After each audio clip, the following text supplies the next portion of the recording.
Welcome back, everyone, to Nerdwide.com's Hero Craving, the Arrowverse. We cover and break down all CW and Arrowverse shows, episode by episode, for you, the listener. As always, I'm your host, Tyler Haynes, with my good friend and co-host, Chris Rivers.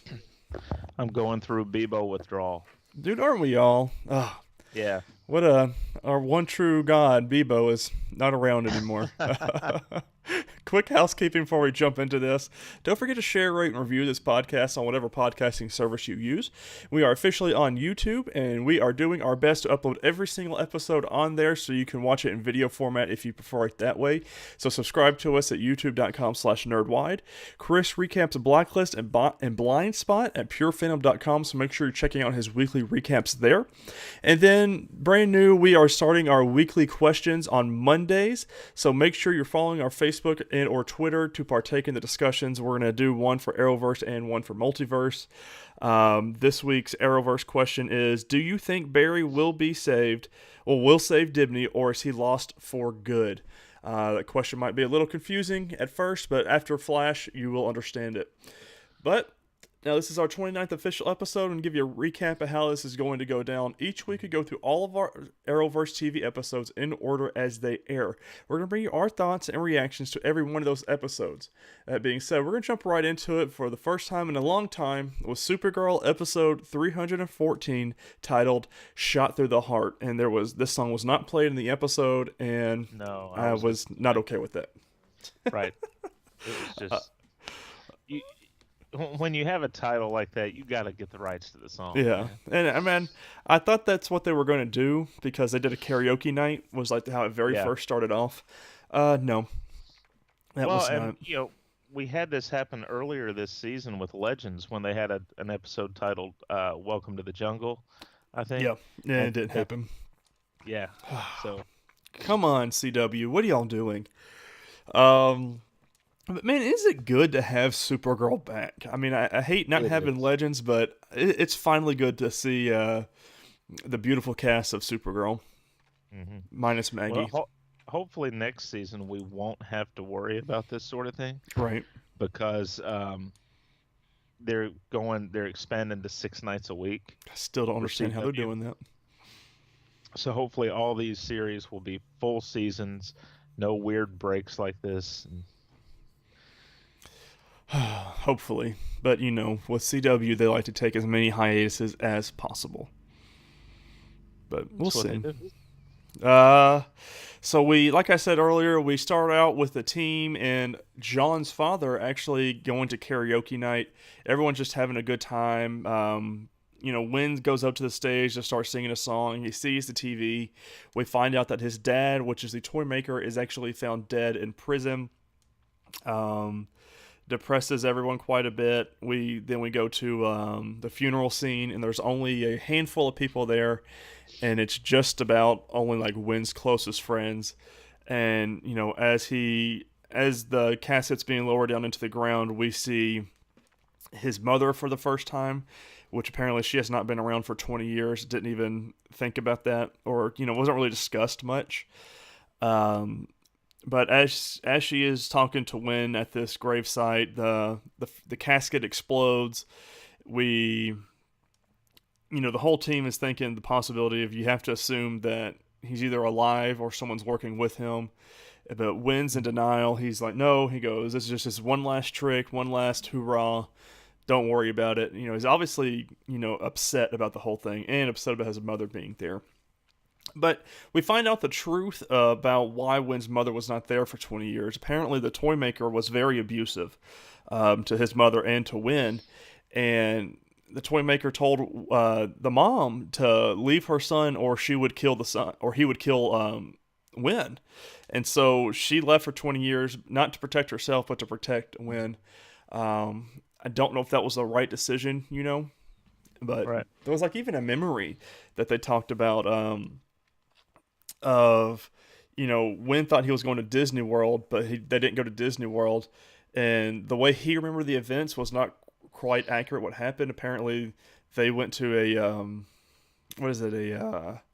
a battered women and something home like that. And just because Wynn's dad tried to drive them off the road and everything. So But very, very good background story for Win and his whole family. We so we get a bunch of flying monkeys invade the DoD. That was quite Wizard a of Oz yeah, flashback. yeah. That was a lot of Wizard of Oz flashbacks for me, and it was very funny to watch Win and his mother's reactions to everything going on because she didn't know her son was had this lifestyle and worked with Supergirl, and it was Uh-huh. very fun. Uh, so we're figuring out that the toy maker is still messing around with Win and his mom, but how?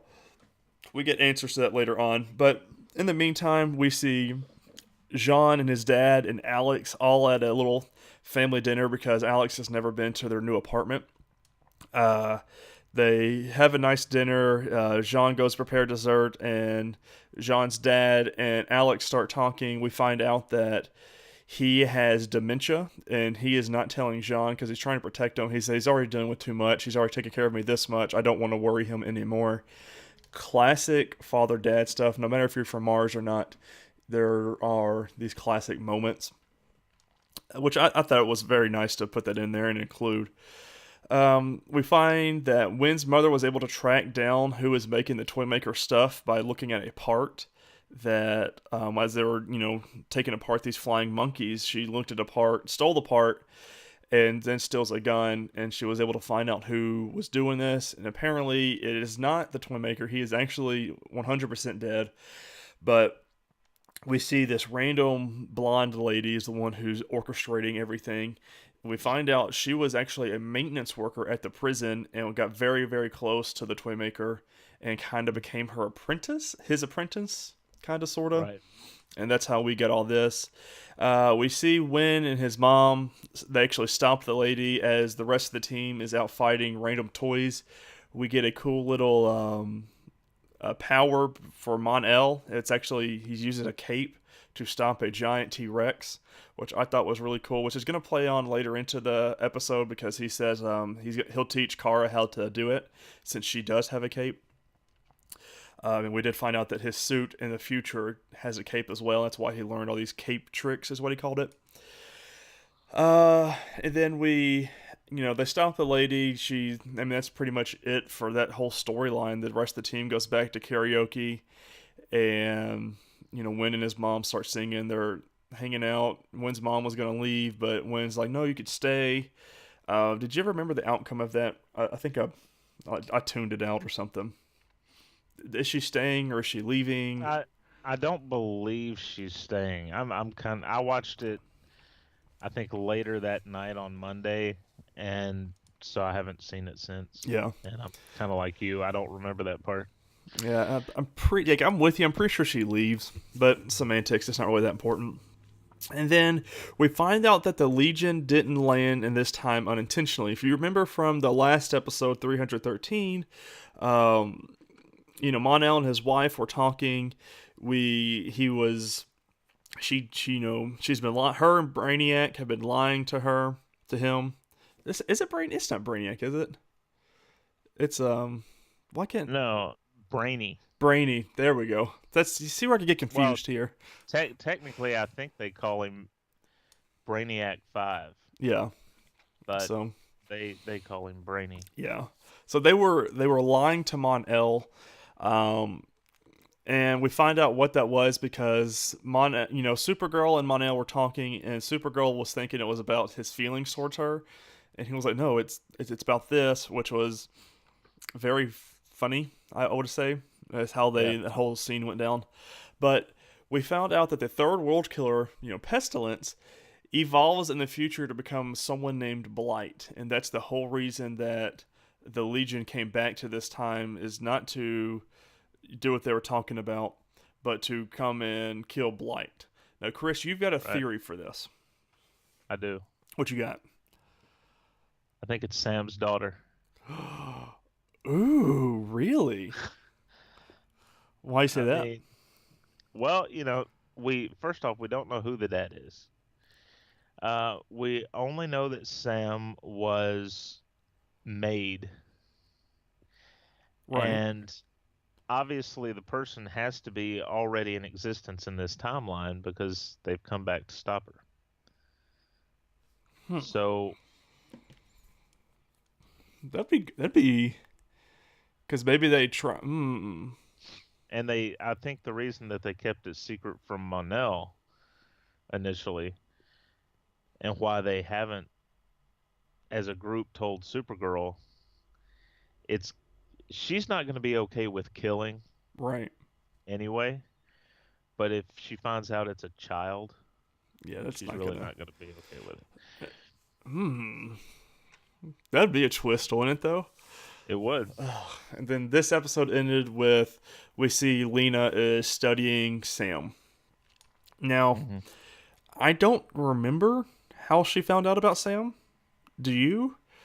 Or I probably need to go back and rewatch episode 13. I remember that she was suspicious. They knew Sam had physical symptoms Right, because everyone and was checking up problems. on her. And I remember there being a scene where Lena was kind of putting the pieces together. Right. Oh, that's right, because she was accounting for all the times and she was talking to the daughter about Yeah. it and everything. That's right. Uh, Early numbers for this one: 0.5 rating, which is down zero point 0.1 from the last episode. 1.91 million viewers, which is down 0.21.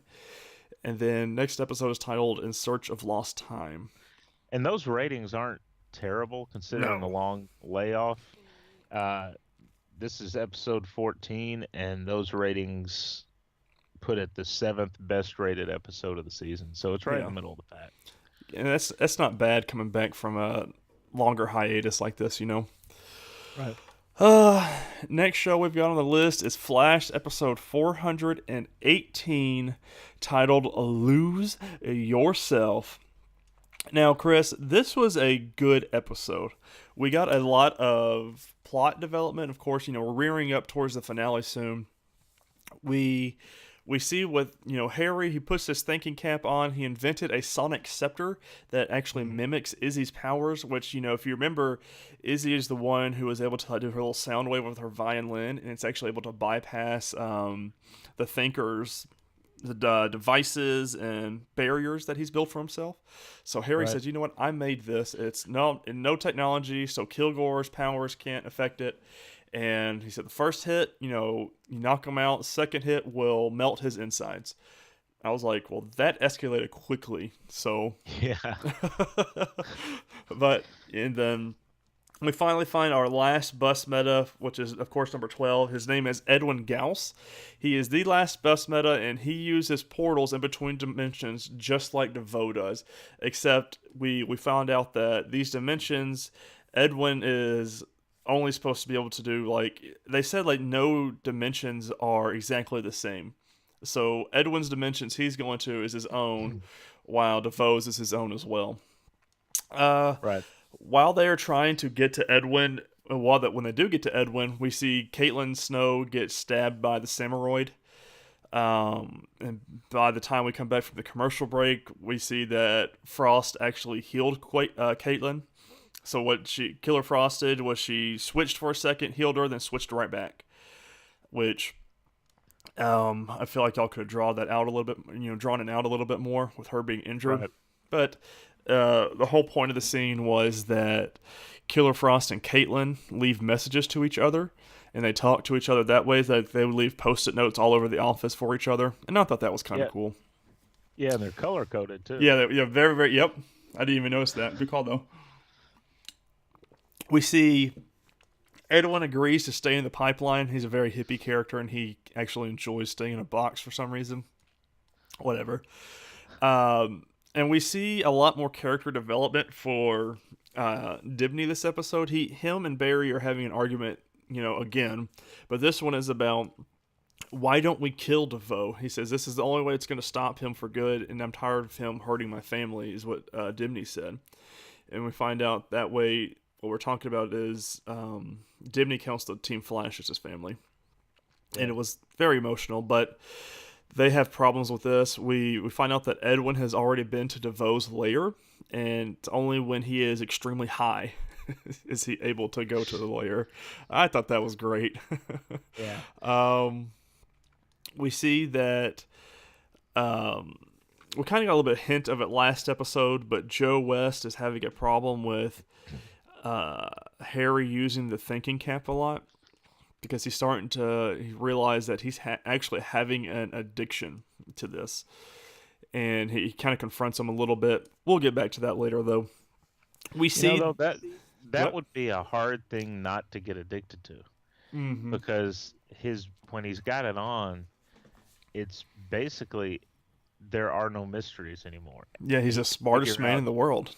Yeah, he can figure out anything, and that would have to get pretty addictive. Yeah, which I could see why he says the things he does. You know, we'll talk about it later in the episode, but I don't think it's a bad thing. But we'll get there to it. We see Dibney and Barry have a fight because Dibney let Edwin go, and he is trying to make a portal to DeVoe so he could kill him. But what Dibney does is extremely smart. As we see this whole series, this whole season of Dibney, he's getting smarter. He's getting more heart. He's understanding what it is to be a hero. But what he does with the Sonic Scepter is he puts it inside of his skin. Not that was extremely cool. Yeah. So Barry couldn't get to it. And then they have a little mini fight. Dibney throws a fist that looks like a mallet at Barry. Barry goes, super speed and just knocks him out with one punch. And then we find out that Dibney is more worried about Team Flash than he is with DeVoe killing him. He just wants to protect his family. So this whole time we've seen a cowardly Dibney. But in this episode, he's a little bit more come up to his own. He tells Barry, he goes, I don't care if I die. He says, I don't want to die because I don't want the rest of you to die. He goes, I'm just trying to protect you all, not so much myself. And it was a very, very, very emotional scene between the two. Because it was a whole thing of Barry tells Dibney, he's like, we don't kill because of what it does to us. We don't kill because we're heroes. And that's not the heroic thing to do. And it was a very good scene between them. This whole season, we've seen great scenes between them.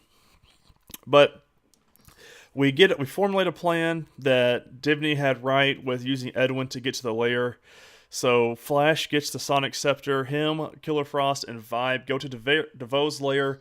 But lo and behold, this was all planned anyways. DeVoe and his wife, actually, as the team goes to the lair, they go to Star Labs. So it was all a big part of the plan. We see Dibney and his old friend, the T-Rex, battle it out in the particle accelerator. I thought that was a very cool fight scene because if you remember from when around the time he first got his powers, he had to fight the T-Rex. And It was very troublesome. But this time he was able to hold his own. He knew what he was doing. And it was a very good callback to him. We see Iris and Lady DeVoe battle it out in the Cortex, which is the main center of action in the Star Labs. That was very cool. It was all about, you asked me when we were on trial what you wouldn't do for your husband. And it was, big battle of the wives, if you will.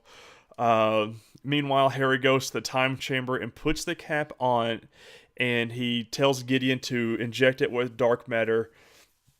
And it's backfired. He gets knocked out. Wasn't able to do all this like he was supposed to. We then see DeVoe absorbing all of their pipeline metas.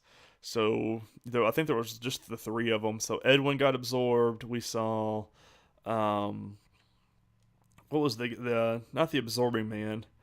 I'm trying to think of the other two. There was the one who could transfer the powers. He got absorbed. Yeah, that's Melting Point. Melting Point, that was the guy's name. And there was one, it was the girl from last week, Noel.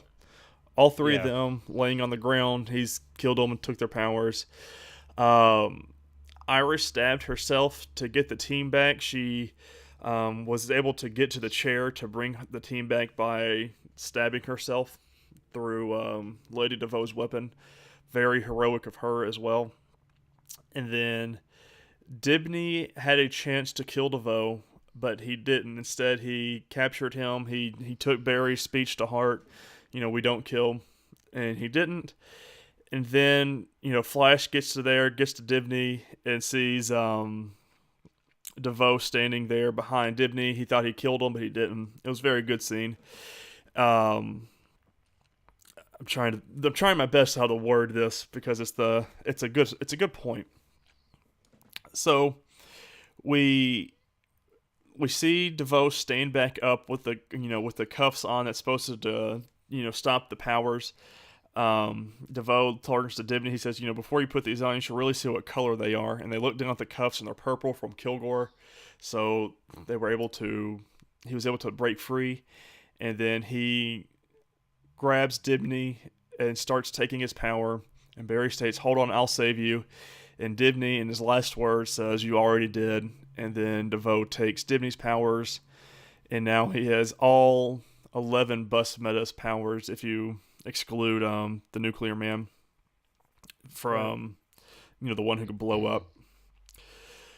So we pretty much see Dibney dead at this point. DeVoe transfers his consciousness into Dibney, and then at the end of the episode, Dibney can use his powers to turn into anybody, and DeVoe turns himself back into DeVoe.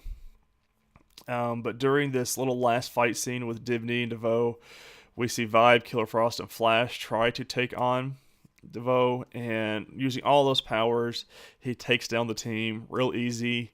And then at the end of it, we see Killer Frost is gone. She's no longer there. And I'm pretty sure it's because she touched DeVoe and he used his melting point powers. Thoughts on that? Yeah, because she she's right there in front of him, and he grabs her and he says melt. Yep, and so Killer Frost is no more. So technically, we potentially had 2 deaths this episode. In theory. If you play the theory game. And then with the very last scene, it was extremely depressing. Barry he needs time to be alone from the team and from Iris, and he goes to Dibney's office and packs it up, and what could only be extremely depressing. I don't know if it was depressing to you as well, Chris, but that was very sad. Yeah, I mean, it definitely was. I don't know. It's tough not knowing the contract status of people. Yeah. Because we don't know who's under contract for next season. Yeah. But I think there's a way they can get Dibney back. I think there is too, and I kind of hope they do, because he's slowly started to become one of my favorite characters on this show. And I would hate to only have him for one season, especially with so much development he's had throughout the whole season. But I guess only time will tell. Early numbers for this one, 0.7 rating, which is up 0.1, and 1.88 million viewers, which is up 0.06. And then next episode is titled Fury Rogue. Now, I don't know if you saw the preview for this one, but I did. And the little nuclear man is there. And we also have a surprise appearance from Captain Cold. So really? Yep. He's back. Wentworth Miller. That'll be interesting. I'm curious to see how they're going to do that. But he's back. He's there to help and everything. So we'll see. I don't know if it's the one, from Earth X, or if it's, I don't know how they're going to do that. Let me see here. You looking it up? It is the one from Earth X. Okay. So good. I'm glad to see him back then. Yeah. Next episode we have is Arrow episode 619, titled The Dragon. This was a very, very, if you couldn't tell from the title of the show, this was a Diaz episode. We start off with seeing a young Diaz in an orphanage. I'm assuming he's like around 9, 10 years old. He's getting bullied by a kid named Jesse, who was burning him with a lighter at some point to do what he needed him to do. And then he burnt his only picture of his dad, as well as telling him, no family's coming back for you. You're stuck here with me doing whatever I want you to do type thing. And then we flash forward to the present. We see Black Siren and Diaz in Bloodhaven, which, Chris, if you are not aware of the comic books and this rebirth issue of DC that's been doing for the past 2 years, that is where Nightwing is the hero of. So I thought that was like a nice callback to it. Absolutely. which I would love for Nightwing to be there, but he's my favorite DC character. But anyway, semantics. We see Curtis and Felicity start working on Helix again. It was a very kind of cool scene going on about the whole thing. They're like, it's great to come back to work. Let's not talk about the teams and stuff like that. And Felicity mentioned something. She goes, yeah, it was something about team. And Curtis kind of like just offhanded it. And then we come back and we find out that, and Curtis, pressed Felicity a little bit more, and he finds the truth out from Felicity about everything. Pretty much the only time we see that, and you see kind of Curtis's face. He's like, wait, you and John are no longer a part of the team. It's just Oliver. I'm pretty sure he's going to relay that back to Renee and Dinah, and that's going to be a big thing. Yeah. We'll find out, though. And then we go to a new logo for the first time, and instead of the little arrow symbol is actually the dragon logo. So if you couldn't tell what the episode's going to be from the title, and you couldn't from the logo, it's definitely going to be about Diaz. We see Diaz is trying to join the criminal organization known as the Quadrant, which apparently is the biggest criminal organization in North America. They control all of everything, which I think is kind of funny considering this is the first time we're hearing about it in 6 seasons. But, whatever. We see that while Felicity and Curtis are working on a thing, she's constantly working, and Curtis is like, we can stop and work tomorrow. And we find out that she is, working a whole lot because she's extremely nervous and worried about Oliver being in the field alone and not knowing what is going on with Oliver, which is 100% understandable, especially since they're married and everything. I would, hope that she's like that. And I'm glad that they did put that in the show. But we find out that the father and son Quadrant members that Diaz has been talking to, trying to get a part of the Quadrant, didn't actually tell the organization about him. They just thought he was this low-life street thug who was trying to do something, and they just got him to do their bidding. We see that Diaz gets crossed by the Quadrant, by these two guys, and he gets shot, but luckily he was wearing a bulletproof vest, and the Black Siren was like, what would you do if I shot you in the head? He said, well, I guess I'd be dead, wouldn't I? Yeah. I mean, thank you, Black Siren, for actually, understanding shows. But whatever. We see him confront the son. We find out from the son that, they, like I said, they never did tell the Quadrant about Diaz. And Diaz starts torturing him, trying to find out where the Quadrant is and where their meeting is. And then we see a bunch of Black Siren like cringing and looking away while he's torturing people. Now, Chris, do you think this is because of Quentin, or is it just always a Black Siren thing?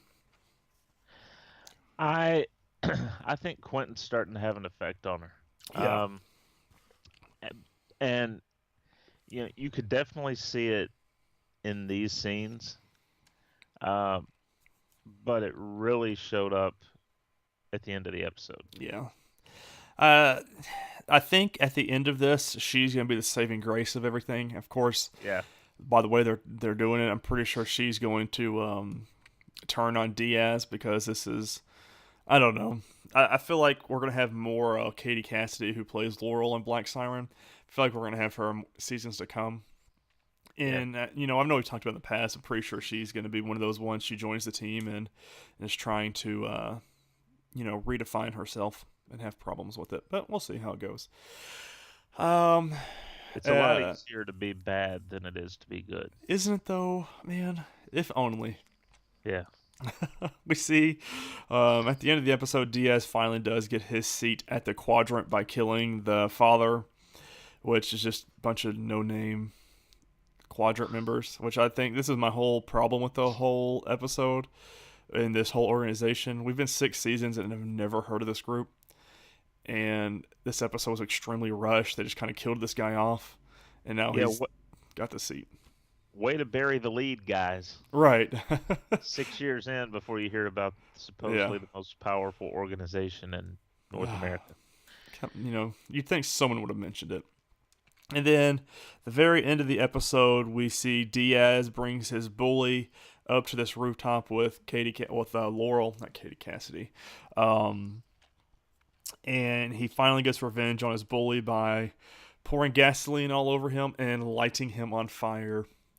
I mean, okay, it was brutal, but Yeah. revenge is revenge. It's not Diaz if it doesn't torture and kill people. And of course, like you said earlier, this was the scene where Black Sign had a real issue with this. She's like, no, why would we just kill him and get it over with or whatever? But like you can see the kind of horror in her face, and I'm pretty sure she's going to shift allegiances, which Yeah. brings me to the episode's title: Shifting Allegiances. Huh? Got a theory on that one, Chris? I think it's gonna have to do with Black Siren. Yeah. Yeah. Oh man. All right, Chris. Well, early numbers for this one as well: 0.3 rating, which is down point 0.1. Ew. And then 0.96 million viewers, which is down point 0.1. Again, ew. For Arrow. Mm. Chris, all of our shows are done, but you know what? We haven't done something yet. It is time for the fan favorite Douche Canoe segment of the week. Who holds this beautiful honor? Jesse. No, you mean Jesse Diaz's bully Jesse? Right. Yeah. The whole scene at the very beginning was terrible. It wasn't typical bullying of a kid. He was, like you said, he was holding a lighter to his skin. He was torturing him. Yeah. So And at a young age. yeah, that's And burnt the whole photo of his dad, which is the only thing he had left of his family and everything. what I would have been interested to know, and I don't know if sometimes they'll shoot scenes and they end up leaving them out for time constraints. Right. I would have loved to have known what made Jesse change, because when you see him, when Diaz goes and grabs him out of his house, he's not the same person. Right. He's got 2 kids. He's extremely broke. Right. Something made him change. What made him change? We'll never know. Yeah, we'll never know because he's dead. Yeah. He Good grew job, up, maybe. Diaz. I don't know. Now, Chris, our new segment is Hero of the Week, and this is a one-time, potentially the only time owner who holds the glorious honor of Hero of the Week. Wen's mother. Yeah. The way with her, no powers and everything, and she went she went on her own to try to protect her son and figure out who was doing all this, and the fact that 20 years ago she did she left her son, which is questionable, so he could live. It's heroic. So Right. now, Chris, what do you have for your favorite episode this week? I went with Arrow. Ooh, Chris. That's like Yeah. the second week in a row. Yeah, I loved this episode. We got away from a lot of the stuff that's kind of been pulling the season down. A lot of the Team Arrow stuff. We got a little bit of it, but it was mainly in the background. And I was rooting for Diaz. Yeah. Like the whole time. That little bit of a scene that we got with that character as a kid completely put me on his side. It was like, yeah, just do what you got to do, man. I mean, it's not like he wasn't hurting innocent people in this episode. Even at the end when he gets his revenge on Jesse, these were people that everyone had it coming. Yeah. Karma was after these people, and it was in the form of Diaz. And what's I crazy was- to me is like Kirk Acevedo, I believe I'm saying Yeah. his name right, is an excellent actor. Like the emotion and everything he put into this episode was beautiful. Yeah, it really was. To be able to play a character like that, where you have to be restrained and yet at the same time be vicious. Yeah. That's a balance, and he found it. Yeah. I'm glad and I believe we have had, flashbacks of other people in the past of the villainy, but like, I want to say this is like one of the first times I'm rooting for the villain in this episode, Yeah. It's kind of weird. I mean, to the point that had they stretched it out over 2 episodes, I would not have minded at all. Yeah. You know. I mean, I'm sure there's more to Diaz, and I'm sure we'll find out because who adopted him, who raised him, who taught him all this. We never know. Was he adopted? Was he adopted, or did he just turn 18 in the orphanage and go crazy? My favorite episode was The Flash, and if you couldn't guess already, it was because of Dibney and Right. just all the emotional scenes for him. And I really hope he's not dead. Please don't let him die off. Just because like we're seeing a whole different side of Barry as well as this Mhm. mentor and not just the mentee. And I just really enjoyed it for that reason. Yeah. Chris, got anything else for the Arrowverse? And again, before we sign off, though, our question is: do you think Barry will save Divney, or is he lost for good? I hope that is different, but make sure you follow us on Twitter and Facebook. So, anything else, Chris? No, not for Arrowverse. I'll just say I'm looking forward to actually looking forward to the next Arrow episode, Yeah, and really all these they all the next episodes for each of these should be interesting. yeah. I'm Supergirl's gonna be fun, Yeah. just because I did see the preview for that, and we see it's a big Lena and Sam episode. Well, and the team as well, because they're trying to figure out what is going on with Sam. Yeah. So I'm glad to have Lena Luthor back in the picture. But guys, that is it for this week. Make sure you review us on your podcasting service and share around on all your favorite social media platforms. Follow Nerdwide on Twitter at nerd_wide. You can follow me personally at Ty_Haynes. And you can follow Mr. Rivers at MavTN7. Don't forget, we are doing a poll this week. Our questions are starting up this week. And if you do follow us on any of those, let us know what show you came from and some feedback if you have any. As always, I'm your host, Tyler Haynes, with the man himself, Chris Rivers, and we cannot wait to share our thoughts with you next week. Later, people.